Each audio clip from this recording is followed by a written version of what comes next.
Good morning, students. I am Dr. Meenakshi Gehlot, Associate Professor, Department of Geology, SPC government college Ajmer.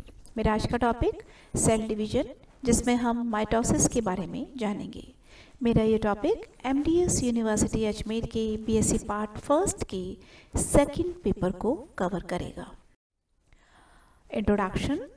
जैसा कि हम जानते हैं, जो सेल है उसकी एक पर्टिकुलर लाइफ साइकिल होती है और ये जो लाइफ साइकिल है उसे हम सेल साइकिल के रूप में कह सकते हैं। जब भी सेल अपनी मदर सेल से डेवलप होती है, उसके बाद वो रिप्रोड्यूस करती है और वापस 2 डॉटर सेल में कन्वर्ट होती है। सेल जब डिवाइड होने होती है तब उसमें बहुत सारे इम्पॉर्टेंट चेंजेस होते हैं और उस सेल को ग्रो करना होता है और उसका जो जेनेटिक मटेरियल है उसे कॉपी करना होता है। और इसके अलावा इसके अंदर बहुत सारे प्रोटीन इस प्रोसेस के अंदर इन्वॉल्व होते हैं। जब सेल फिज़िकली स्प्लिट हो जाती है 2 डॉटर सेल के अंदर, तो ये पूरा का पूरा जो प्रोसेस है वो बहुत सारे एंजाइम से कंट्रोल्ड होता है। सेल को बहुत सारे काम करने होते हैं, जैसे उसे ऑर्गेनाइज्ड करना होता है। और ये जो पूरा का पूरा सेल डिवीज़न है, ये एक ऑर्गेनाइज्ड स्टेप्स हैं जिसमें बहुत सारे प्रोसेस होते हैं। सेल साइकिल जो है ये एक लीनियर पाथवे नहीं है, एक सीधा पाथवे नहीं है, बल्कि ये एक राउंड पाथवे होता है, क्योंकि जो 2 डॉटर सेल्स होती हैं वो एग्जैक्ट सेम प्रोसेस वापस स्टार्ट कर देती हैं जब वो डेवलप होती हैं। यूकैरियोटिक सेल जो है उनके अंदर सेल के अंदर न्यूक्लियस प्रेजेंट होता है और न्यूक्लियस के अंदर जो DNA है और क्रोमोसोम है, इन सब के अंदर सेल साइकिल के सारे चेंजेस होते हैं। सेल साइकिल के बेसिक 2 फेज हैं, इंटरफेज और माइटोटिक फेज, जिसे हम M फेज भी कहते हैं। इंटरफेज के अंदर जो सेल है वो ग्रो करती है, क्योंकि जब उसे डिवाइड होना है तो उसको पहले साइज को एनलार्ज करना होता है। सेल ग्रो होती है और उसकी प्रिपरेशन होती है डिवीज़न की। इसके अलावा इसके अंदर कॉपी होता है DNA का। DNA जो है क्योंकि डबल होने वाला होता है, तो इसके अंदर DNA का डुप्लीकेशन होता है इंटरफेस के अंदर। दूसरा जो फेज़ है उसे हम माइटोटिक फेज़ कहते हैं और इसके अंदर जो सेल्स होती हैं उसके अंदर DNA सेपरेट होता है और 2 सेट्स DNA के बन जाते हैं और इसके अलावा साइटोप्लाज्म डिवाइड होकर 2 नई डॉटर सेल्स बनाता है। इंटरफेस सेल साइकिल की लार्जेस्ट पार्ट होता है और जब सेल डिवाइड होने वाली होती है तो ये सेल ग्रो करती है और उसका जो DNA है वो डुप्लीकेट हो जाता है, उसकी एक कॉपी बन जाती है।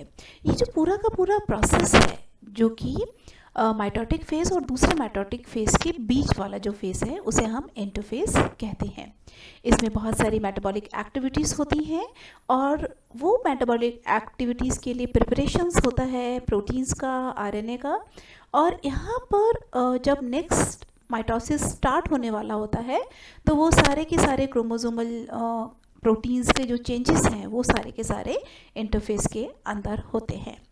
ये जो इंटरफेस है ये 3 स्टेप्स में होता है और जब इंटरफेस के अंदर जब ग्रोथ होने होती है, जब प्रोटीन्स बन रहे होते हैं, सेल का साइज़ बड़ा हो रहा होता है, तो ये सारे के सारे जो कंट्रोल है ये 3 फेज़ के अंदर होता है, जिसे हम G1, S and G2 phase, 3 phase में इंटरफेस को हम डिवाइड कर सकते हैं। यहाँ पर हम सेल साइकिल को देख सकते हैं। पूरी सेल साइकिल यहाँ पर हमें दिखाई दे रही है। सबसे पहले हम बात करते हैं इंटरफेस की। इंटरफेस जो स्टेज है उसे हम 3 फेज़ में डिवाइड कर सकते हैं। फर्स्ट है G1 फेज़, दूसरा है S फेज़ और तीसरा है G2 फेज़। अब यहाँ पर जैसे ही G2 कंप्लीट होता है वैसे ही सेल जो है वो माइटोटिक फेज़ के अंदर M फेज़ के अंदर एंटर कर जाती है, जो कि 4 भाग से मिलकर बना है, प्रोफेज़, मेटाफेज़, एनाफेज़ और टीलोफेज़। टीलोफेज़ जैसे ही ख़त्म होता है वैसे ही फर्स्ट सबसे पहले बात करते हैं G1 फेज़ की। G1 फेज़ जो है ये फर्स्ट स्टेज होती है इंटरफेस की, जिसे हम ग्रोथ फेज़ फर्स्ट भी कहते हैं। और अगर हम इसे माइक्रोस्कोपिक वे में देखें तो उसके अंदर बहुत थोड़ा सा चेंज हमें दिखाई देगा। हालांकि जीवन स्टेज के अंदर बहुत सारी बायोकेमिकल एक्टिविटीज़ स्टार्ट हो जाती है और सेल का जो ग्रोथ है वहाँ पर स्टार्ट हो जाता है।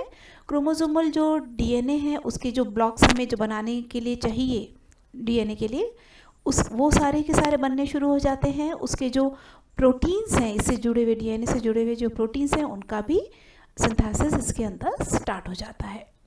नेक्स्ट फेज़ आता है एस फेज़। एस फेज़ जो है उसे हम सिंथेटिक फेज़ कहते हैं क्योंकि और ये जो फेज़ है ये बहुत इम्पॉर्टेंट है क्योंकि इसके अंदर डीएनए का सिंथेसिस होगा और जब सेल डिवाइड करनी है तो डीएनए एक इम्पॉर्टेंट कंपोनेंट है।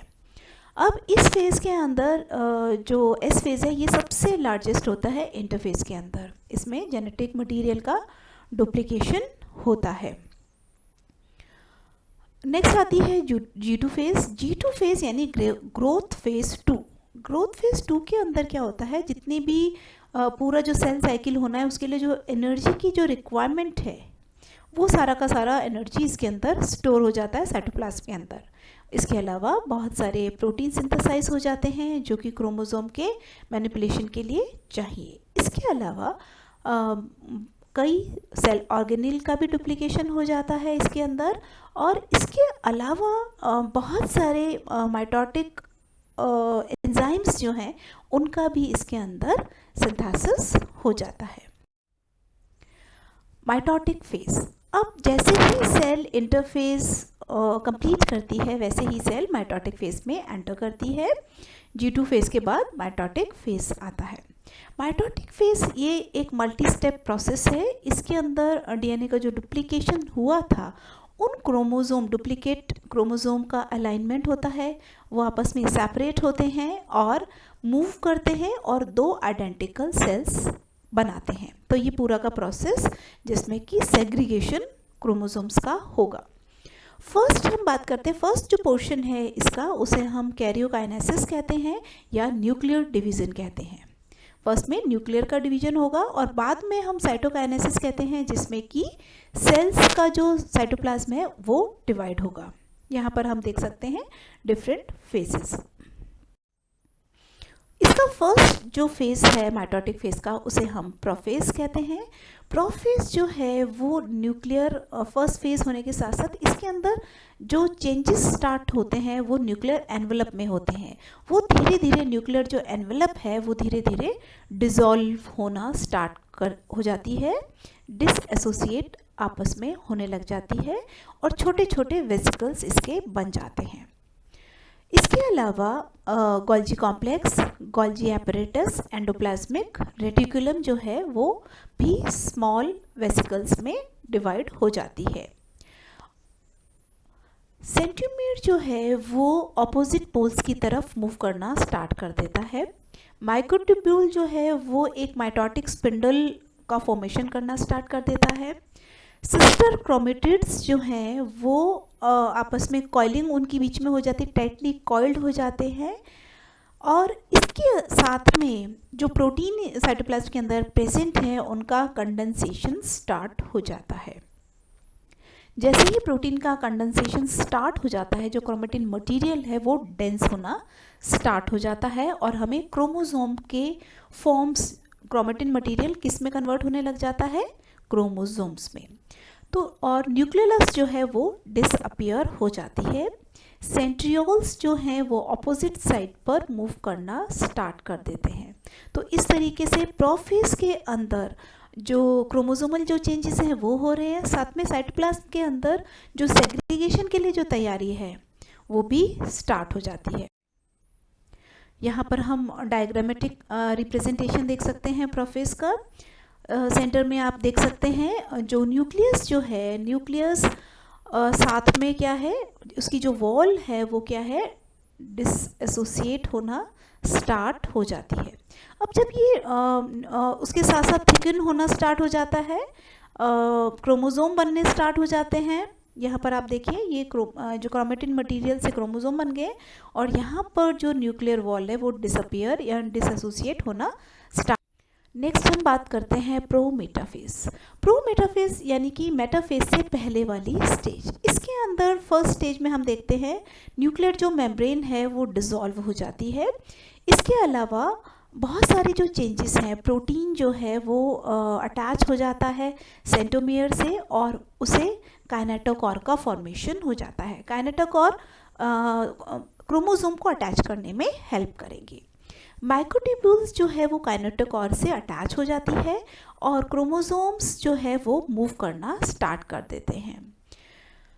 इनके अंदर जो प्रोमेटाफेसिक स्पिंडल्स हैं वो लगातार इसके अंदर डेवलप होना स्टार्ट हो जाते हैं और पूरा एक जो नेटवर्क है साइटोप्लाज्म के अंदर वो बना लेते हैं। स्पिंडल के माइक्रोट्यूब्यूल्स एक्सटेंड हो जाते हैं सेंट्रोमियर तक और इसके अलावा ये जो माइक्रोट्यूब्यूल्स हैं वो कांटेक्ट में आ जाते हैं काइनेटोकोर के। एक बार अगर ये माइटोटिक फाइबर जो हैं वो क्रोमोसोम से अटैच हो जाते हैं और उसके बाद ये और इनका ओरिएंटेशन स्टार्ट हो जाता है। स्पिंडल माइक्रोट्यूब्यूल्स जो हैं ये एंगेज नहीं होते क्रोमोसोम के पोलर माइक्रोट्यूब्यूल्स के और इनके अंदर जो माइक्रोट्यूबुलर चेंजेस हैं वो स्टार्ट हो जाते हैं। यहाँ पर हम प्रोमेटाफेज का जो क्रोमोसोम है उसे हम देख सकते हैं। माइटोटिक स्पिंडल्स जो हैं वो माइक्रोट्यूब्यूल्स से बन गए हैं और ये माइक्रोट्यूब्यूल्स से अटैच हो गए हैं जिसे हम काइनेटोकोर कह रहे हैं। और ये जो काइनेटोकोर है वो सेंट्रोमेरिक जो रीजन है वहाँ पर प्रेजेंट है और दोनों सिस्टर क्रोमेटिड्स जो हैं वो आपस में अटैच हो जाते हैं। तो इस तरीके से पूरा क्रोमोसोम का फॉर्मेशन प्लस साथ में इसके अंदर जो स्पिंडल्स फाइबर है ना और काइनेटोकोर का फॉर्मेशन हो जाता है। मेटाफेज प्रोमेटाफेज के बाद का स्टेज है। इसके अंदर स्पिंडल फाइबर्स जो हैं वो अलाइन हो जाते हैं और क्रोमोसोम जो है वो सेंटर में आ जाता है न्यूक्लियस के एकदम सेंटर में एक सेंट्रिक प्लेट का फॉर्मेशन करता है जिसे हम मेटाफेजिक प्लेट कहते हैं। सारे के सारे क्रोमोसोम एक सेंटर में अलाइन हो जाते हैं और यहाँ पर जो क्रोमोसोम का जो ऑर्गेनाइजेशन हुआ है वो नेक्स्ट फेज़ के लिए बहुत इंपॉर्टेंट होता है ताकि अब यहाँ पर स्प्लिटिंग स्टार्ट हो जाएगी। तो मेटाफेज एक इम्पॉर्टेंट फेज़ है क्योंकि इसके अंदर क्रोमोसोम अलाइन हो गए हैं। अलाइन होने के बाद इनको आसानी से सेपरेट किया जा सकता है। इसके बाद क्रोमोसोम जो है वो सेपरेट हो जाएंगे। मेटाफेज के अंदर हम चेंज फेज़ भी कहते हैं। इनके अंदर जो क्रोमोसोम है इनका सारा अलाइनमेंट के साथ साथ जो इसका इक्वेटोरियल जो प्लेट बनती है वो दोनों पोल्स के एकदम सेंटर में होती है। तो उसके बाद जो सेपरेशन होगा क्रोमोसोम का तो वो आसान हो जाता है। सिस्टर क्रोमेटिड्स जो हैं वो बहुत टाइटली अटैच रहती हैं आपस में और इनको अटैच करने में कोहेजन जो प्रोटीन्स हैं वो हेल्प करते हैं। यहाँ पर हम देख सकते हैं, अब आप देख सकते हैं कि जो मेटाफेजिक प्लेट है उसका फॉर्मेशन यहाँ पर स्टार्ट हो गया है। यहाँ पर एक सेंटर में ये प्लेट फॉर्म हो गई है। सारे के सारे क्रोमोसोम्स जो हैं वो सेंटर में आ गए हैं। तो अब ये इनका अलाइनमेंट हो गया है इसलिए इनका सेपरेशन आसान हो जाए। नेक्स्ट है एनाफेज। एनाफेज के अंदर पेयर्ड जो क्रोमोसोम है उनका सेपरेशन होता है। वहाँ कहाँ से होगा? काइनेटोकोर्स के। और ये जो दोनों के दोनों क्रोमोसोम का जो सेट्स है वो अपोजिट साइड्स में सेपरेट होना स्टार्ट कर देते हैं। इनका जो मोशन जो है वो मूवमेंट जो स्टार्ट होता है उससे एक कॉम्बिनेशन बनता है, काइनेटोकोर का मूवमेंट होता है और स्पिंडल जो माइक्रोट्यूब्यूल्स हैं वो श्रिंक होते जाते हैं। इनके अंदर जो फिजिकल जो इंटरैक्शन है पोलर माइक्रोट्यूब्यूल से उसके कारण ये सारा का सारा मूवमेंट होता है। एनाफेज के अंदर हम अपवर्ड फेज भी इसको कह सकते हैं और कोहेजन जो प्रोटीन्स हैं वो डिग्रेड होना स्टार्ट कर देते हैं। और कोहेजन प्रोटीन अभी हमने जाना था कि ये मेटाफेज के अंदर उनको सिस्टर क्रोमेटिड को आपस में जोड़ने का काम करता है और जैसे जैसे कोहेजन प्रोटीन डिग्रेड होता है तो दोनों के दोनों क्रोमेटिड्स आपस में सेपरेट हो जाते हैं। अब ये जो क्रोमेटिड है ना उसे हम क्रोमोसोम्स के नाम से जानते हैं और ये रैपिडली पुल हो जाते हैं और इनके अंदर जो विजिबली इलोंगेटेड इनकी जो शेप होती है वो हमें आसानी से दिखाई देती है। और पोलर जो माइक्रोट्यूब्यूल्स हैं वो स्लाइड करना शुरू कर देते हैं एक दूसरे के अगेंस्ट, और मेटाफेजिक प्लेट से ये धीरे धीरे दूर होते जाते हैं। एनाफेज का डायग्रामेटिक रिप्रेजेंटेशन हम देख सकते हैं। एनाफेज के अंदर यहाँ पर हम देख सकते हैं मूवमेंट स्टार्ट हो गया है, दोनों क्रोमेटिड्स आपस में सेपरेट हो गई हैं और पोल्स की तरफ इनका मूवमेंट स्टार्ट हो गया है। इनका जो मूवमेंट है उसके लिए डिफरेंट मॉडल्स और लॉज दिए गए हैं, उसको हम एक सेपरेट क्लास के अंदर डिस्कस करेंगे। तो एनाफेज के अंदर जो मूवमेंट है वो स्टार्ट हो गया है दोनों पोल्स की। टीलोफेज के अंदर हम इस फेज को डिस्टेंस फेज के रूप में भी जानते हैं, जिसमें क्रोमोसोम्स जो हैं ऑपोजिट पोल्स पर जाएंगे और वहाँ पर जो है वो क्रोमेटिन मटेरियल जो है वापस कन्वर्ट हो जाएगा, क्रोमोसोम से क्रोमेटिन मटेरियल बनना स्टार्ट हो जाएगा। उनकी जो थिकनेस है वो कम हो जाएगी, डाइल्यूट होना वो स्टार्ट हो जाते हैं, उनकी जो प्रॉपर शेप है वो डिसअपियर हो जाती है। और इसके अलावा वहाँ पर नई मेम्ब्रेन बनने की तैयारी यानी कि साइटोकाइनेसिस की तैयारी स्टार्ट हो जाती है। न्यूक्लियर जो एनवलप है वो भी चारों तरफ से बन जाता है। इस तरीके से न्यूक्लियोसोम्स अपीयर हो जाता है और एक पूरा का पूरा न्यूक्लियस का फॉर्मेशन हो जाता है और चारों तरफ से मेम्ब्रेन बनने की तैयारी स्टार्ट हो जाती है। यहाँ पर हम देख सकते हैं टीलोफेज के अंदर दोनों तरफ जैसे ही क्रोमोसोम्स पहुँचे हैं वहाँ पर नई न्यूक्लियस बनना स्टार्ट हो गया, ये दोनों तरफ न्यूक्लियर वॉल बन गई। तो इस तरीके से यहाँ पर दो न्यूक्लियस एक सेल के अंदर बनने शुरू हो गए हैं और ये पूरा का पूरा जो प्रोसेस साइटोकाइनेसिस जो है वो एनिमल सेल और प्लांट सेल दोनों में डिफरेंट होता है, क्योंकि प्लांट सेल के अंदर सेल वॉल प्रेजेंट होती है जबकि एनिमल सेल के अंदर सेल वॉल एब्सेंट होती है। और यहाँ पर किस तरह से हम साइटोकाइनेसिस होगा इस डायग्राम से समझ सकते हैं। एनिमल सेल में आप देखिए सेंटर में आप यहाँ पर ये पार्टीशन, ये दोनों तरफ से न्यूक्लियस के ये धीरे धीरे जो सेल मेम्ब्रेन है वो बढ़ना स्टार्ट करती है और अल्टीमेटली ये इतना ज़्यादा बढ़ जाती है कि दोनों डॉटर सेल्स अलग हो जाती हैं। प्लांट सेल के अंदर थोड़ा डिफरेंट है। देखिए ये प्लांट सेल के अंदर सेंटर में एक वेसिकल्स जो है वो अरेंज होना स्टार्ट करते हैं, यहाँ से बनना शुरू करती है सेल वॉल। यहाँ पे देखिए सेल प्लेट बन गई, पूरी की पूरी एक सेल प्लेट बनती है और ये सेल प्लेट दो डॉटर सेल्स में डिवाइड होती है। जबकि एनिमल सेल में जैसे ये एक सेल है और ये धीरे धीरे इस सेल के अंदर धीरे डिप्रेशन स्टार्ट होता है। ये डिप्रेशन धीरे धीरे बढ़ता जाता है दोनों तरफ से और दोनों तरफ से बढ़ने के बाद ये डिप्रेशन आपस में मिल जाता है और दो सेल्स बन जाती हैं। जबकि प्लांट सेल में एक जो सिंगल सेल है वहाँ पर सेंटर में एक सेल प्लेट का फॉर्मेशन होता है और दो सेल्स बन जाती हैं। इस तरह दो डॉटर सेल्स का फॉर्मेशन होता है। यहाँ पर हम पूरे जो सेल साइकिल है उसको देख सकते हैं, प्रोफेज, प्रोमेटाफेज, मेटाफेज, एनाफेज, टीलोफेज और साइटोकाइनेसिस, और उनमें किस किस तरह से चेंजेस होते हैं इस टेबल के थ्रू हम देख सकते हैं। आज हमने सेल साइकिल के बारे में जाना कि किस तरीके से सेल जो है एक सेल दो डॉटर सेल्स में कन्वर्ट होती है और हमारी जो बिल्डिंग ब्लॉक्स हैं सेल, और वो किस तरह से रिप्रोड्यूस कर एक सेल से दो सेल कन्वर्ट होती हैं। Thank you.